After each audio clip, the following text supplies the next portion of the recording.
खूनी गुड़िया का खेल। गांव के बाहरी इलाके में पीपल के घने पेड़ के नीचे एक पुरानी हवेली थी।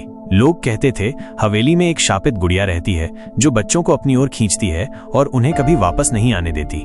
एक गर्मी की दोपहर में 4 बच्चे 8 साल की रिया, 10 साल का अर्जुन, 7 साल की चंचल और 12 साल का साहिल हवेली के पास खेल रहे थे। उनकी गेंद गलती से हवेली के अंदर चली गई। रिया ने हिम्मत दिखाई और गेंद लेने के लिए अंदर चली गई।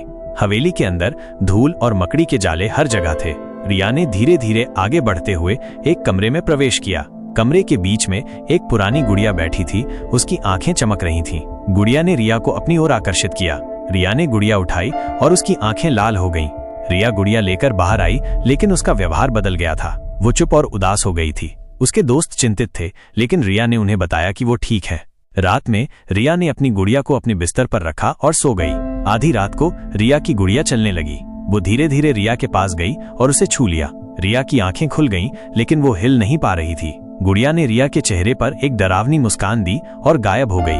अगली सुबह रिया गायब थी। उसके दोस्त और परिवार चिंतित थे। गांव के बूढ़े बाबा, जो हवेली के बारे में जानते थे, ने बताया कि रिया को गुड़िया ने अपनी दुनिया में खींच लिया है।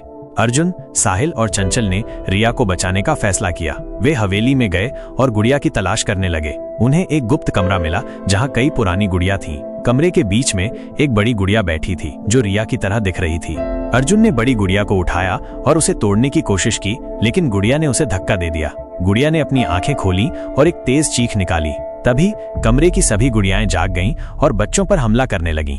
बच्चे डर गए और भागने लगे। वे हवेली के बाहर भागे और दरवाजे को बंद कर दिया। गुड़ियाएं दरवाजे को तोड़ने की कोशिश कर रही थीं, लेकिन दरवाजा मजबूत था। गांव की युवा महिला रोशनी, जो एक डॉक्टर थी, और साहिल की बड़ी बहन भी, ने बच्चों को डरा हुआ देखा। उसने बच्चों से कहानी सुनी और हवेली में जाने का फैसला किया। रोशनी एक बहादुर और समझदार महिला थी। रोशनी हवेली में गई और गुड़िया की तलाश करने लगी। उसे गुप्त कमरा मिला और उसने देखा कि गुड़ियाएं बच्चों पर हमला करने की कोशिश कर रही हैं। रोशनी ने एक पुरानी किताब में एक मंत्र पढ़ा जो गुड़ियाओं को शांत कर सकता था। रोशनी ने मंत्र पढ़ा और गुड़ियाएं शांत हो गईं। बड़ी गुड़िया ने रिया को वापस कर दिया और गायब हो गई। रिया बेहोश थी, लेकिन वह जीवित थी।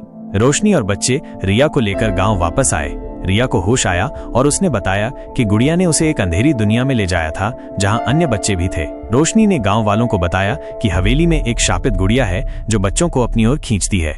गांव वालों ने मिलकर हवेली को जला दिया और गुड़िया को नष्ट कर दिया। लेकिन कुछ लोग कहते हैं कि गुड़िया की आत्मा अभी भी गांव में भटकती है, बच्चों की तलाश में। कुछ समय बाद गांव की एक छोटी लड़की मीरा, जो चंचल की छोटी बहन थी, एक दिन खेल रही थी और उसे एक छोटी सी टूटी हुई गुड़िया मिली। मीरा ने गुड़िया को उठाया और घर ले गई। रात में मीरा ने गुड़िया को अपने बिस्तर पर रखा और सो गई। आधी रात को गुड़िया की आंखें खुल गईं।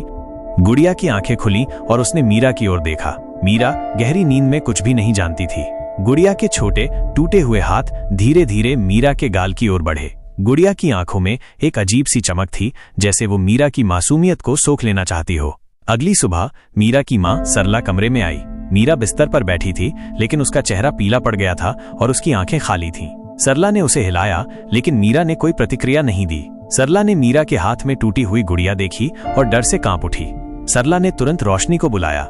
रोशनी ने मीरा की जांच की, लेकिन उसे कोई शारीरिक चोट नहीं मिली। मीरा की आत्मा कहीं और फंसी हुई लग रही थी। रोशनी ने गांव के बूढ़े बाबा को बुलाया, जो गुड़िया के शाप के बारे में जानते थे। बाबा ने बताया कि गुड़िया का शाप पूरी तरह से नष्ट नहीं हुआ था। गुड़िया की एक छोटी सी चिंगारी अभी भी बची हुई थी, जो मीरा की गुड़िया में समा गई थी। अब मीरा की आत्मा उस अंधेरी दुनिया में फंस गई थी जहां रिया गई थी। रोशनी और बाबा ने फैसला किया कि उन्हें उस अंधेरी दुनिया में जाना होगा और मीरा की आत्मा को वापस लाना होगा, लेकिन वहां जाने का रास्ता केवल एक सपने के माध्यम से था। रोशनी ने मीरा की गुड़िया को अपने पास रखा और सोने चली गई। सपने में रोशनी एक धुंधले जंगल में थी। उसे मीरा की आवाज सुनाई दी, जो मदद के लिए पुकार रही थी। रोशनी ने आवाज का पीछा किया और एक पुरानी जर्जर हवेली में पहुंची। हवेली के अंदर उसे मीरा और अन्य बच्चे मिले जो गुड़िया के शाप में फंसे हुए थे। गुड़िया एक विशाल छाया के रूप में बच्चों के चारों ओर घूम रही थी। उसकी आवाज एक ठंडी हवा की तरह थी जो डर पैदा कर रही थी। रोशनी ने गुड़िया से कहा कि वो बच्चों को छोड़ दे, लेकिन गुड़िया ने हंसते हुए मना कर दिया। रोशनी ने बाबा से सीखा हुआ मंत्र पढ़ा, लेकिन गुड़िया पर कोई असर नहीं हुआ। गुड़िया ने रोशनी पर हमला किया और रोशनी को एक अंधेरे गड्ढे में धकेल दिया। रोशनी बेहोश हो गई। जब रोशनी को होश आया तो वो एक सुनसान मैदान में थी। उसे मीरा की गुड़िया मिली जो टूटी हुई थी। रोशनी ने गुड़िया को उठाया और उसे अपनी छाती से लगाया। तभी गुड़िया से एक रोशनी निकली और रोशनी के अंदर समा गई। रोशनी ने अपनी आंखें खोली और देखा कि वो मीरा के कमरे में थी। मीरा जाग गई थी और उसकी आंखें फिर से चमक रही थीं। गुड़िया पूरी तरह से गायब हो गई थी। रोशनी ने गांव वालों को बताया कि गुड़िया का शाप हमेशा के लिए टूट गया है, लेकिन उसने उन्हें चेतावनी दी कि बुराई हमेशा छिपी रहती है और हमें हमेशा सतर्क रहना चाहिए। गांव वाले खुश थे कि मीरा वापस आ गई थी, लेकिन उन्हें पता था कि वे कभी भी पूरी तरह से सुरक्षित नहीं थे। बुराई हमेशा किसी न किसी रूप में वापस आ सकती है और उन्हें हमेशा तैयार रहना होगा। और कभी कभी रात की खामोशी में किसी बच्चे की धीमी सी हंसी सुनाई देती है जो किसी टूटी हुई गुड़िया के साथ खेल रहा होता है। और कभी कभी रात की खामोशी में किसी बच्चे की धीमी सी हंसी सुनाई देती है जो किसी टूटी हुई गुड़िया के साथ खेल रहा होता है। ये हंसी हवा में तैरती है, एक ठंडी छुअन की तरह जो रीढ़ की हड्डी में सिहरन पैदा कर देती है। गांव वालों ने मीरा के वापस आने के बाद भी एक अजीब सी बेचैनी महसूस की। उन्होंने देखा कि मीरा का व्यवहार थोड़ा बदल गया था। वो अक्सर अकेले में बैठी रहती थी और उसकी आंखें दूर कहीं खोई हुई लगती थीं। वो कभी कभी फुसफुसाती थी, जैसे किसी अदृश्य साथी से बात कर रही हो।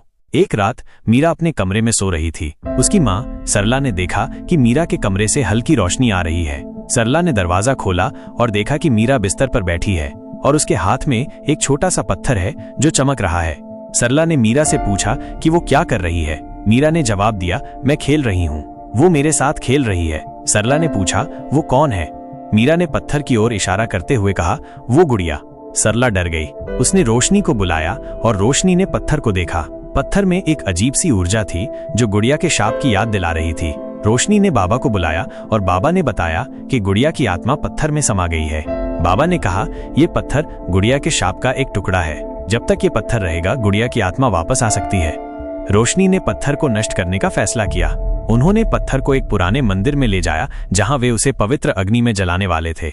मंदिर के बाहर एक तेज हवा चलने लगी और आकाश में काले बादल छा गए। उन्होंने पत्थर को अग्नि में डाला। अग्नि की लपटें तेजी से बढ़ीं और पत्थर चमकने लगा। अचानक पत्थर से एक तेज चीख निकली और एक काली छाया अग्नि से निकली। छाया ने मंदिर के चारों ओर चक्कर लगाया और फिर गायब हो गई। जब अग्नि शांत हुई तो पत्थर पूरी तरह से नष्ट हो चुका था। रोशनी और बाबा ने राहत की सांस ली।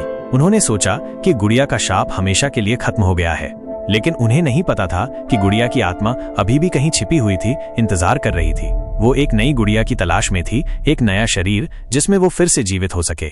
और कभी कभी जब बच्चे अकेले में खेलते हैं तो उन्हें एक फुसफुसाहट सुनाई देती है, मेरे साथ खेलो, और उन्हें लगता है कि कोई उन्हें देख रहा है, एक ठंडी अदृश्य आंख। अगर आपको ये वीडियो ज्ञानवर्धक और रोचक लगा तो द रियल स्टोरी को लाइक, शेयर और सब्सक्राइब करना न भूलें। हम आपके लिए ऐसे ही अनसुने और ज्ञानवर्धक कहानियां लाते रहेंगे। देखते रहिए द रियल स्टोरी। और हाँ, इस वीडियो को अपने दोस्तों के साथ शेयर करना बिल्कुल न भूलें ताकि उन्हें भी पता चले कि आप कितने ज्ञानवर्धक वीडियो देखते हैं।